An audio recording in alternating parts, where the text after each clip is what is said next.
Logically कहता हूँ। 1907 में टाटा की स्थापना होती है। बहुत भारी संख्या में जमीनों का अधिग्रहण होता है।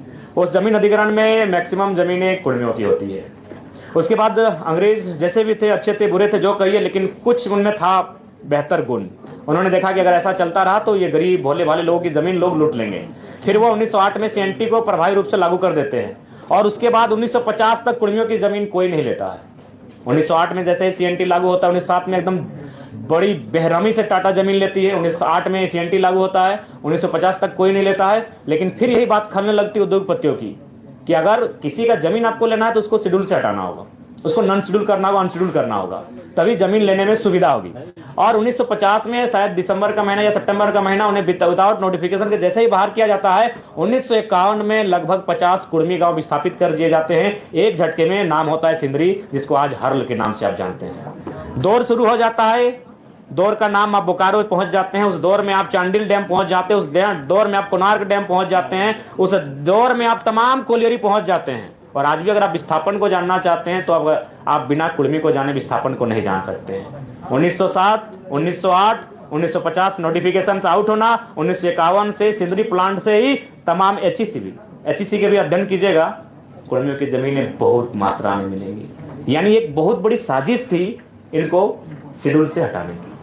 अब देखिए विवाद ये होता है कि ये कौम अगर यहाँ एंट्री करती है तो इससे आदिवासी जो कौम अभी यहाँ है, अच्छा उसके बाद लोग तर्क देते हैं पहले 32 थे अब 36 हो गए, बाकी जो 4 हैं किन्हीं ने अपोज नहीं किया, लेकिन इनको लगता है कि नहीं ये थोड़ा सा आबादी में ज्यादा है। तो मैंने बार बार कहा कि एक रास्ता तैयार कीजिए। भारत एक ऐसा देश है जहां पशु पक्षियों का अधिकार है।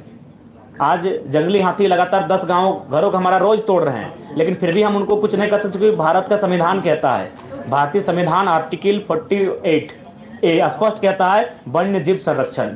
तो जिस देश में जीव जंतुओं को जीने का अधिकार है, अगर ये कुर्मी कौम जो आज धराशायी होने को, आज जिसने इस झारखंड को बनाने के लिए अपना सर्वस्व दे दिया, आज अगर वो एक अपनी पहचान मांग रहा है तो एक विकल्प का रास्ता तैयार कीजिए कि विवाद ना हो। इसीलिए मैंने जोर दिया कि 2016 से पहले ईडब्ल्यूएस नहीं था, एक नया कॉलम आया, देश ने स्वीकार किया, आप एक नया कॉलम लेकर आए, फार्मिंग ट्राइब्स, एग्रीकल्चर ट्राइब्स, कुछ भी नाम दीजिए, और एक नए कॉलम के साथ एक नया सुरक्षा उनको दीजिए, क्योंकि वो कौम खेतीहर है। आज झारखंड में पहली आबादी आदिवासियों की, दूसरी कुर्मियों की, फिर अल्पसंख्यकों की आती है। क्या आपको एक भी टॉप बिजनेसमैन का नाम है यार कुर्मियों का? थोड़ा सा ह्यूमैनिटी की बात कीजिए, छोड़ दीजिए इस विवाद से, थोड़ा बाहर आते हैं, मानवता के नाते थोड़ा कुर्मियों की बात कर लीजिए। एक भी बिजनेसमैन को आप जानते हैं? रांची के एचईसी कुर्मियों की जमीन में, हिंडाल्को कुर्मियों की जमीन में, घाटो कुर्मियों की जमीन में, तमाम जो केदला, मोरपा, जो मांडू और रामगढ़ का कोलियर, ये सब कुर्मियों की जमीन में, क्या एक भी आप टॉप मोस्ट बिजनेस टाइकून को जानते हैं? नहीं जानते, क्योंकि उसका संबंध खेती से रहा है। तो वो अपने खेत को मांग रहा है, उनके खेत को दे दीजिए, कोई विवाद नहीं होगा। वो अपने खेतों का संरक्षण मांग रहा है। और एक बात में आप बताइए, ये तब आप इस माहौल को तूल देते हैं जब हमारा कौम डोमिनेटिंग होता। आबादी में हम दूसरे नंबर पर हैं, कल की बात करेंगे तो पहले नंबर पर हैं। उसके बाद भी हमने एक भी हमारा व्यवहार बताइए डोमिनेटिंग का, जबकि हमारे साथ तो साजिशें आज भी हो रही हैं। उदाहरण के लिए इंद्रजीत महतो, उदाहरण के लिए जगन्नाथ महतो। इस कोरोना काल में 2 ही नेता डैमेज में, दोनों कुर्मियों के बेटे क्यों भैया? क्या कभी मीडिया ने सवाल किया? क्या आपने कभी चिंतन किया? कसम खा के बोल रहे, इसके पीछे भी रीजन यही है कि कुर्मी के बेटे थे। हम तो साजिशों के शिकार आज भी हो रहे हैं। इसलिए आपसे हम पूरे राज्य से भी अनुभव करेंगे कि ये जो जिस दृष्टि से आज हमें देखा जाता है उस दृष्टि से ना देखें। हम साजिशों के शिकार आज होते हैं। जगन्नाथ बाबू तो नहीं रहे, उनकी आत्मा को शांति मिले, इंद्रजीत बाबू स्वस्थ होकर वापस है, हम ये प्रार्थना करते हैं। और किस पर लगा रहे हैं? बहुत बड़ा आरोप। ये नहीं, आरोप हम किसी पे नहीं लगा, साजिश है। किसने साजिश है? आप उस पर टीम बनाए, टीम गठन करें, साजिशों का पर्दाफाश करें। सुधीर महतो डिप्टी सीएम रहते हैं, रसगुल्ला खाते हैं और मृत्यु को प्राप्त कर जाते हैं। विनोद बिहारी महतो झारखंड के पुरोधा महानायक, ट्रेन में बैठकर जाते हैं संसद भवन, उनके शरीर का रंग नीला पड़ जाता है, लेकिन कोई जांच की मांग नहीं उठती है, उनके शरीर का पोस्टमार्टम तक नहीं किया जाता। आज उनका भाई जिनता है, उनका इंटरव्यू ले लीजिए, उनका शरीर का रंग चेंज हुआ था कि नहीं हुआ था। अरे हम आज भी साजिशों के साथ हैं भैया। अलग झारखंड के राज्य के समय तो जो कत्ल हुआ था वो हुआ ही था भैया। हम आज भी, इंद्रजीत महतो उसका प्रमाण है, उसका एक ही कसूर था, बेचारा कुर्मी का बेटा था। अगर वो नहीं होता तो इलाज भी होता तगड़ा और आज बहुत कम समय ठीक होके आ जाता। हालांकि हम अभी भी प्रार्थना करते हैं, आप भी प्रार्थना कीजिए वो ठीक होके आए। तो हमारे साथ भैया साजिश आज भी हो रही है। जब भी झारखंड का टॉप लीडर का मर्डर हुआ है तो याद रखिएगा वो कुर्मी का बेटा होता है। सांसद Sunil Mahato, central president of Jharkhand Mukti Morcha निर्मल महतो, कितने नाम गिनाए। तो इसलिए हम चाहते हैं कि हमारे कौम को लेकर जो दृष्टि बनाई जा रही है थोड़ा सा उसको पॉजिटिव बनाया जाए। हमारी लड़ाई संरक्षण की है, आप हमारी जमीनों को, हमारी भाषा को संरक्षण कर दीजिए, कोई भी बात नहीं रहेगा।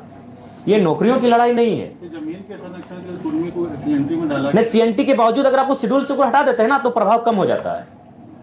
सीएनटी तो है, आदि छवि रंजन जैसे आईएएस पूरा लूट के चले जाते हैं।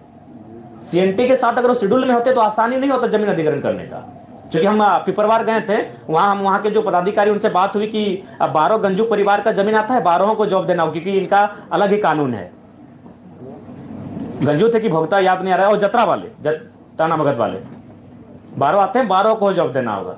क्योंकि शेड्यूल जो होता है उनका जमीन लेने में थोड़ा सा असुविधा होता है, आसानी से जमीन का हस्तांतरण नहीं होता है। तो इसीलिए 1950 में उनको साइड किया गया। एकदम लॉजिक प्रैक्टिकल, ज्यादा कोई विवाद मत कीजिए, एकदम सीधा। 1907 में टाटा का स्थापना होना, भारी संख्या में जमीन, भारी संख्या के 15,000 एकड़, और काम कर रही है मात्र 3,000 एकड़ में। 1908 में सीएनटी का लगना, 1950 तक जमीनों का ना लिया जाना, 1950 में इसको शेड्यूल से हटाया जाना, और 1951 में सिंदरी कारखाना तैयार हो जाना। बस सिलसिला शुरू। 1958 में, 1964 में, 1972 में, 1986 में वो सिलसिला शुरू। तो ये जो डिमांड है वो संरक्षण का है। हम लोग अगर गवर्नमेंट में आते हैं, क्योंकि भारत देश जहां आर्टिकल 48 ए कहता है जीव जंतुओं की रक्षा करना, तो हम लोग जरूर इस पर एक नया कॉलम, एक नई तरकीब लेकर आएंगे, ताकि विवाद का भी समाधान हो जाए और उनकी मांग को भी एक आजादी मिले, एक समर्थन मिले। आखिरी सवाल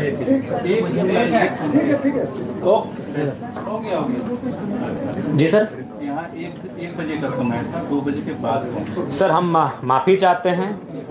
एक्चुअली मौसम खराब था और सेहत भी खराब। चलिए, धन्यवाद। सेहत भी खराब है। चलिए, धन्यवाद।